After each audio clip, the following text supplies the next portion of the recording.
Miram bracia e sestry. I had a dream last night I want to share because it was pretty significant. And the word serpent, the world serpent, I think it was about. There's 42 verses about the serpent in the Bible, 333 verses about a stone, and 259 verses about stones. So the dream I had goes like this. I was laying in bed and disturbed by this feeling of uneasiness, and then my mind was dreaming about world events and the upheaval and chaos of the world, and so much was going on at this moment that I almost didn't realize and wake up to the fact that in my dream, as I woke up from a dream, in my dream there was a serpent on the floor, and it had crept into the door of my house. So I opened my eyes and I turned to the left to see that the house had shifted into this tower-like structure instead, like a fortress. And then there was water from the ocean on the floor, but it wasn't like regular water. And it had these white waves, but the waves were really choppy and uneven. And they were flowing in all different directions, and they weren't going in sync like normal ocean waves would. And then some of these waves seemed to be going backwards even as the serpent was advancing forward. So the serpent was huge, and it made its way through the floor, and it was hiding, like camouflaging its body in between the lapses and these glitches of the waves, and going by the darker rocks because it could blend in there with the lighter rocks. And its movements were really strange. So it slithers up to my bed, which was now this higher place up for some reason, as the Lord probably lifted me up higher for protection, like he says that he does, hiding us in the cleft of his rock in his high and holy mountain, under the shadow of his wings. So the frequencies in the atmosphere changed too in this room, and I watched the serpent get closer, and then I could see its head, like when I focused in on it, and it had no eyes and was completely blind, and its mouth seemed to stay shut too. So it was completely silent as well. And then it stood up with its body so that its face was coming right up to, like, closer to my face. And then before it got closer to my face, there was a large, bright, shining stone that just came out of nowhere, and it came out from the right side of my head, like from behind the right side of my head. And I couldn't see anything else to my right except for the movement of the stone itself, and then it blocked my face. So in this moment, it was as if time had stopped. The snake came close to the surface of this large oval stone, kind of like a magnet, like it had to obey it and turn away from my face. And you could see the snake's solid state again, and its colors were more vivid. And then I went into... So as this rock blocked my face, it was light that came through and turned the attention from the snake off of me just into the rock. And it's like it almost touched its nose to this rock, this huge stone that was a really light stone that had light inside of it. And then it just kind of disappeared, and it left, it changed. So the frequency changed in the room and everything. And then after this happened, after the whole scenery changed, the snake disintegrated, basically, disappeared, and everything shifted back to normal. I went into the room that was next to this room and then told my children about this blind serpent. And then some of them received it, but one was pretty scared when I was talking about it. So I believe this dream represents the world serpent, who's in the Isle of Skye, physically manifesting, which the angels are guarding and eagerly waiting to chop up with their swords drawn. But the serpent spirit of Lucifer from the garden operates in a multidimensional way in many bodies. And this one just happened to be black and brown and white, blending in with the ebb and flow of the world and how the rhythms of the world moves. So the attention that it gets to continue, it allows it, because we give energy to the beast or energy to these things and power to these things. So the attention that it got allowed it to continue blending in. And it's attention from those who love the world and swim in its sin, and believers and counterfeits who tolerate the currents that it creates into the world's streams.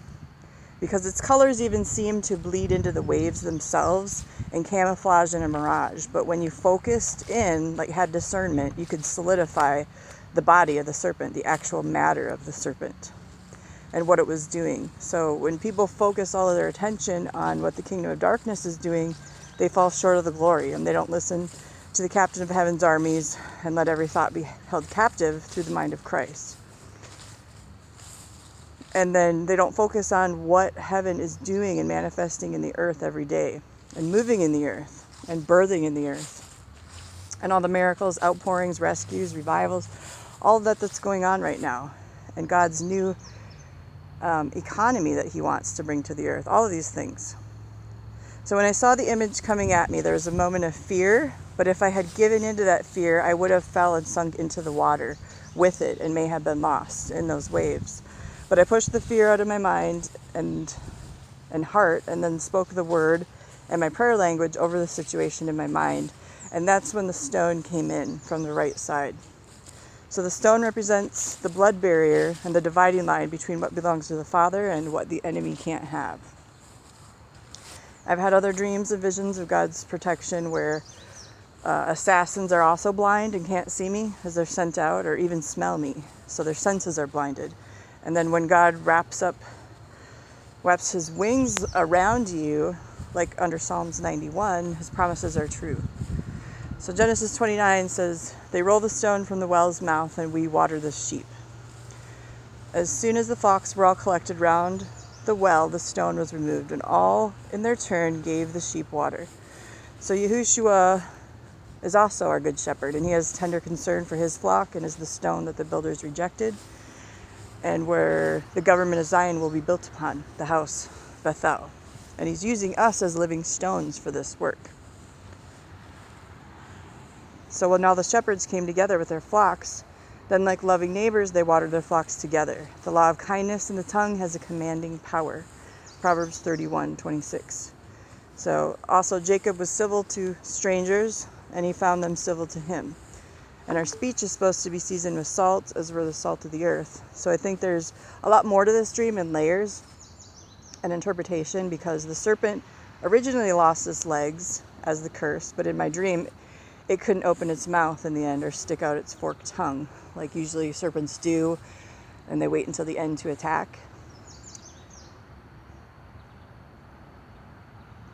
So as it butted against the stone that came out from the right side, it didn't see that coming. And then the stone was also representative of the door that we need to stay close to, as Yahushua is the door, waiting at that door, because he's the way, the truth, and the life. So then the snake, it kind of came in as like a thief in the night with its false light, and it prayed. And then I prayed in my prayer language to remove it. Other references to the stones are when Moshe struck the stone, living water poured out of that stone. People drank from it in the days of Mara, bitter waters. And Yahushua is also living water that flows from our bellies. So Mara also means bitter, like murmuring. They had the spirit of murmur among them. And the curses, I think, is also why the serpent's mouth was shut, and it couldn't speak anything into existence. So stones are usually associated with water as far as spiritual biblical references go. We drink from the well of Yahushua, it says the well of salvation, and draw water from there. And there's also many allusions to this in the Bible, with stones covering many wells and significant events, and the stone that brought the eternal morning to earth when it was rolled away by the angel's hands. Jacob also sets up a pillar that people poured water to drink from when he put up the stones for the 12 tribes of Israel. Genesis 49:24 says the Messiah is the shepherd of and the stone of Israel. Just like he suffered outside the gate, like our human conditions is suffering outside of the Holy of Holies. But he bridged that gap and made a way for us to enter the Holy of Holies now, so that we can seek and see God face to face one day. and his body will now house the temple of the New Jerusalem. Exodus 24:16 says, it shows the sapphire stones of the throne room, one layer of the sea of glass and fire, the real looking glass that angels see through, as all the time is displayed at once. Exodus 28:11 says, the children are more precious than gold, and their names shall be carved as a signet inlaid with precious gold. Exodus 28:21 says, the stones should be like a seal at times. And many times the children of God are his living stones that he references us to, and he will seal us in this building of the millennial reign as we bring heaven to earth in a way that's indescribable. So living stones and being sealed are also in conjunction together, because our new bodies and becoming the living stones, working effectively and actively as the living stones, will seal us into our new bodies. Deuteronomy 27:17 says, stones were used to place boundaries, just as God put a stone as a boundary between me and that serpent, between places not to be moved. And God also uses people to keep the ancient ways and to not remove these ancient boundaries that he established, his biblical truths. And not many presidents have fought for and protected these, except for a few. So 1 Peter 2:5 says, ye are living stones built upon a spiritual house, a holy priesthood, to offer up spiritual sacrifices acceptable to God by Yahushua. Exodus 28:12 says, the stones of the Urim and the Thummim were used to communicate with God. Basically, in the first quantum computer, the breastplate of chosen stones where God would output his answers and communications through. This also represents yes and no, and letting your yes be yes and your no be no. So don't have a divided mind, to be enmity against God, and stop being so indecisive. And he does communicate this way, not through the ephod, but now through the Torah codes and directly to our spirit in revelation and outpourings. So the stone can also represent truth, where nothing can stand in its way, like the serpent whose head we crushed. It can also be a memorial, and it's also used to represent the workmanship of the works of God in us, manifesting on the earth. So Joshua 4:6 also says it's used as a sign and a wonder, just like his prophets are used as a sign. Joshua 10:11 talks about God's storehouse of hailstones, and he says that we can't even imagine how big that storehouse of hailstones is once it's poured out, because once his bowls of wrath are full, he'll pour out his wrath at the due time. And it's represented as a passage, as the mouth of caves too. Joshua 10:22, it's representative of giant killers. And in the future, the living stones will be used in God's hand as titan killers for things chained in the earth, because he says nothing can take his children, his living stones, out of his hand.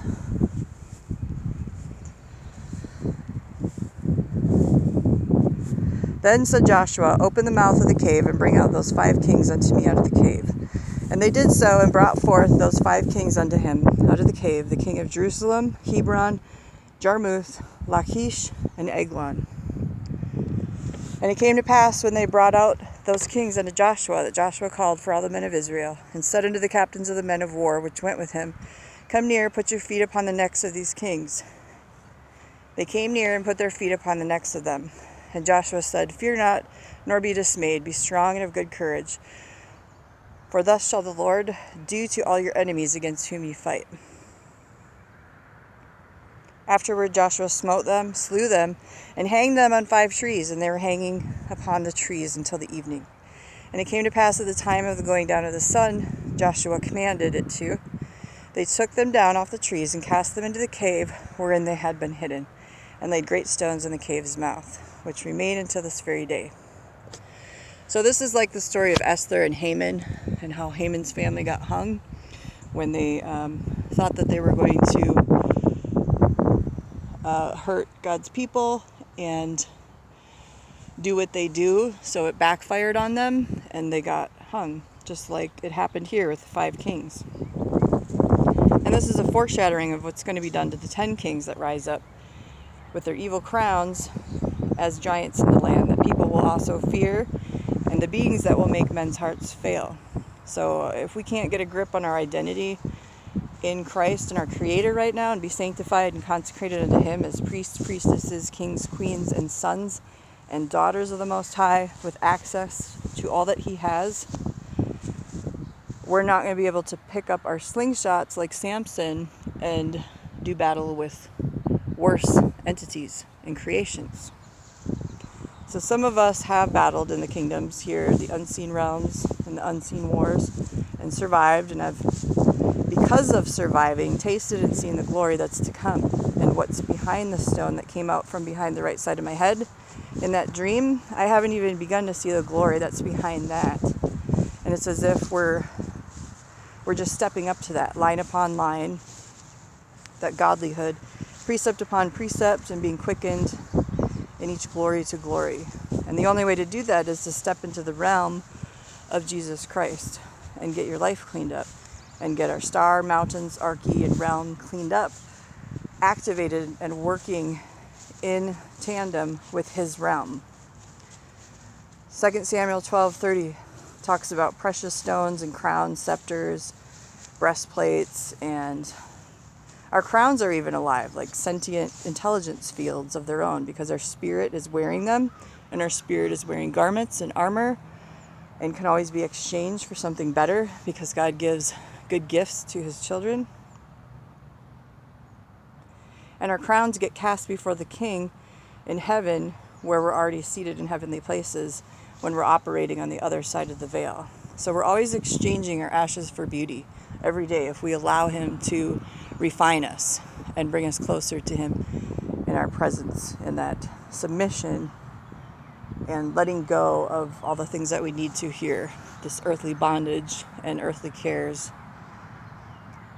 So even the thrones have voices, because the mountain of angels that are thrones are all declaring and speaking His glory. So walking in the way, being a follower of the way, is far more supernatural in its actuality than what a lot of people know. And Christianity has locked the body out of a lot of the redemptive work that needs to be done, sadly.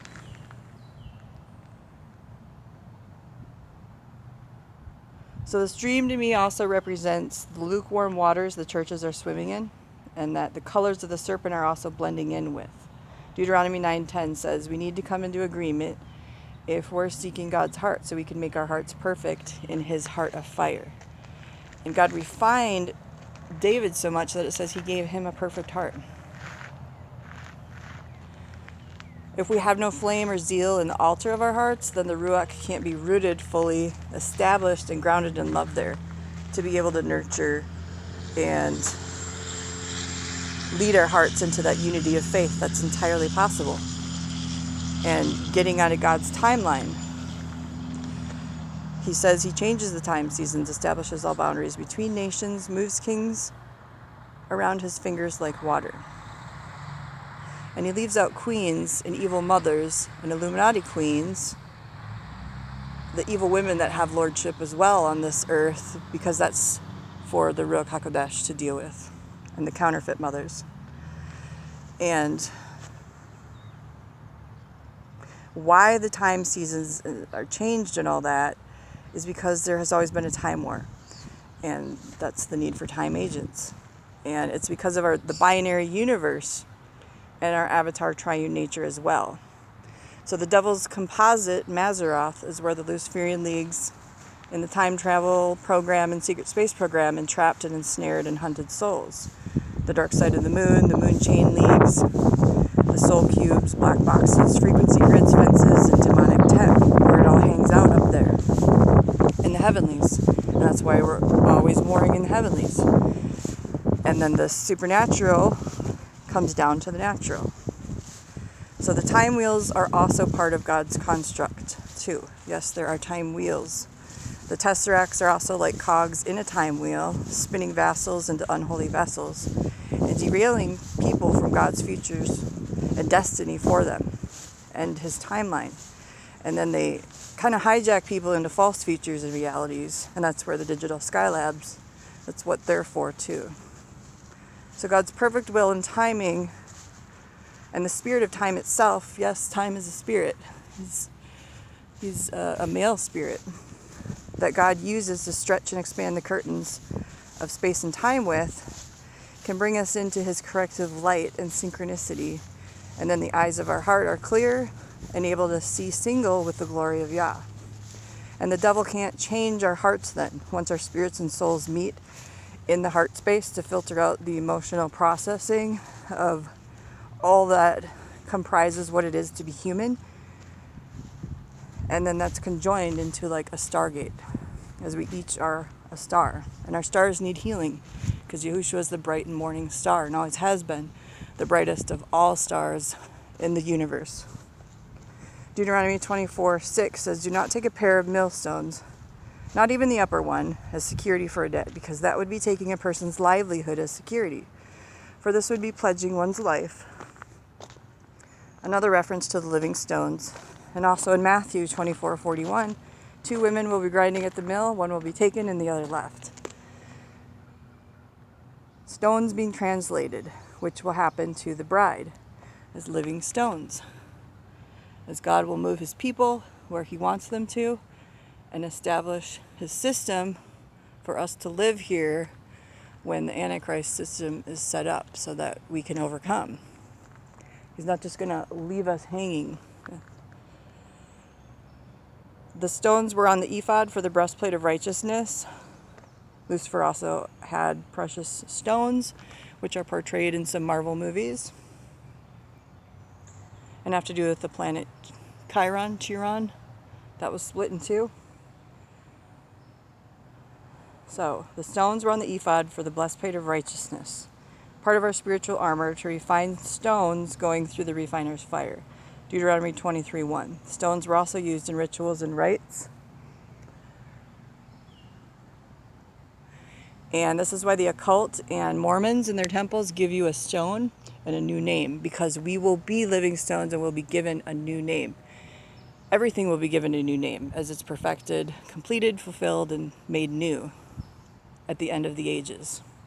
To cash out basically the end of the ages and all iniquity flushed out, all evil flushed out, all that's going to happen at that moment. The Bible also talks about one stone not touching another, which will not be torn down. All the stars and realms that compose the blood-bought body of Yahushua, grafted in like vines into him, into his tree of life, will each have their own place in him. And there's boundaries of realms and ancient boundaries that he's established with all his living creations. Leviticus 14:40 says, "Stones also showed the plague of leprosy as it grew on people's houses that were full of toxic gossip," which goes back to taming of the tongue and being accountable for every idle word we say.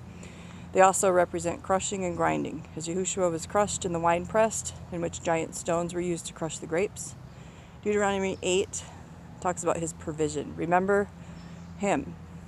He gave them lands full of wheat, barley, vines, fig trees, pomegranates, a land of olive oil, honey, land where people ate food without scarcity, where they lacked nothing, a land whose rocks were iron and whose hills were ready to be mined for copper.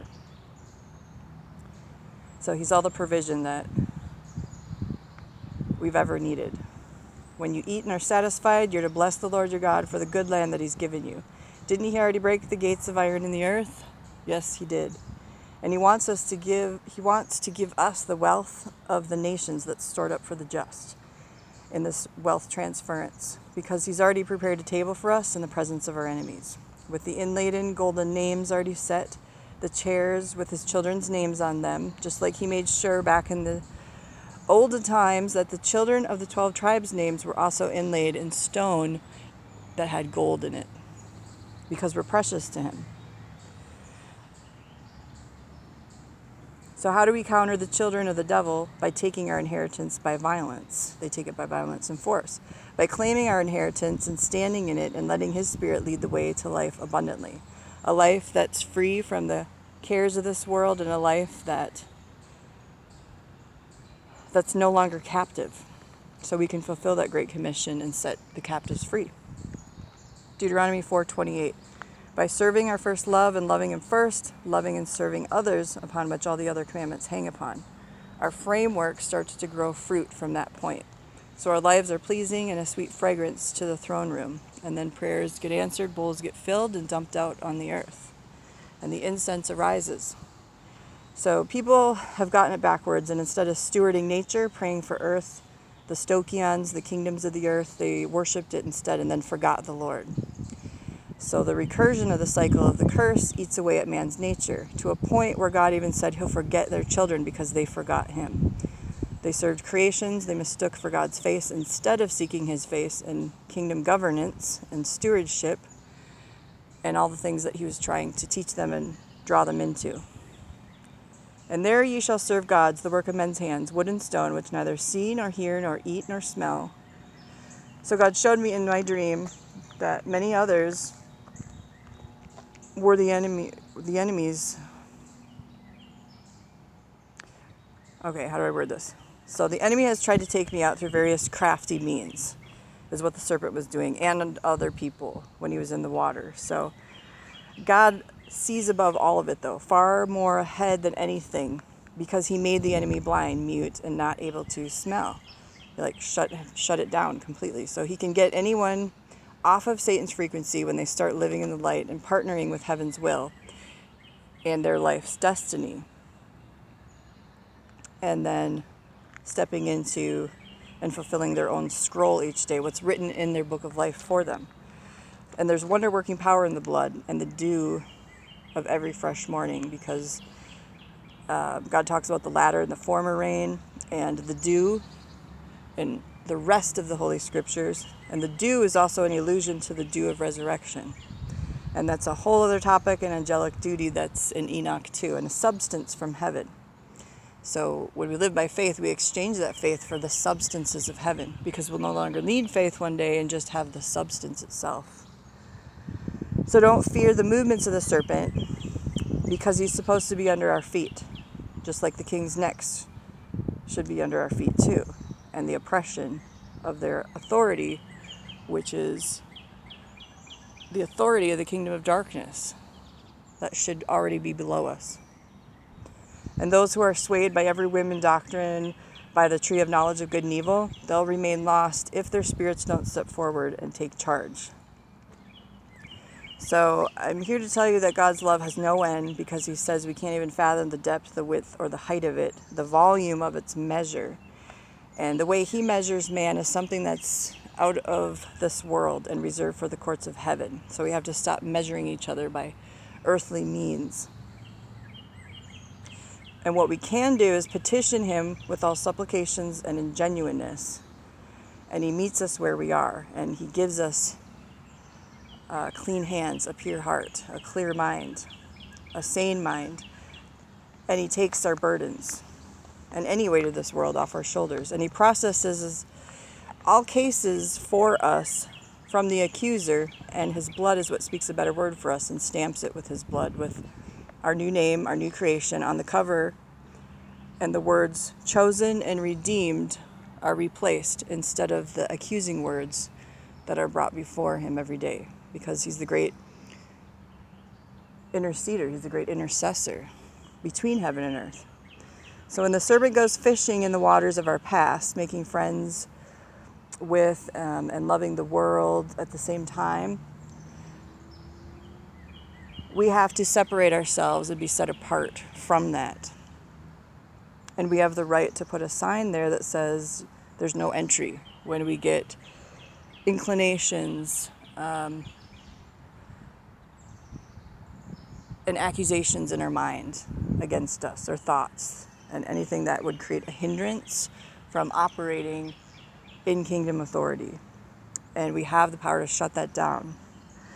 And the Lord says He's close to the brokenhearted, because He wants to heal us and set our contrite spirits straight, and He won't turn away those two things. Because when we bring real repentance to Him, pieces of our brokenness to Him, it's an offering that He'll never turn away. And He helped me put all my pieces back together and find the rest of them. Even your soul, your spirit parts, your fragments, all of those things can be brought back into divine right alignment with your Most High will and His will. And He's standing at the door interceding for the children of men to do this work right now, to answer our prayers, to release those angels over regions, over territories, over our life situation.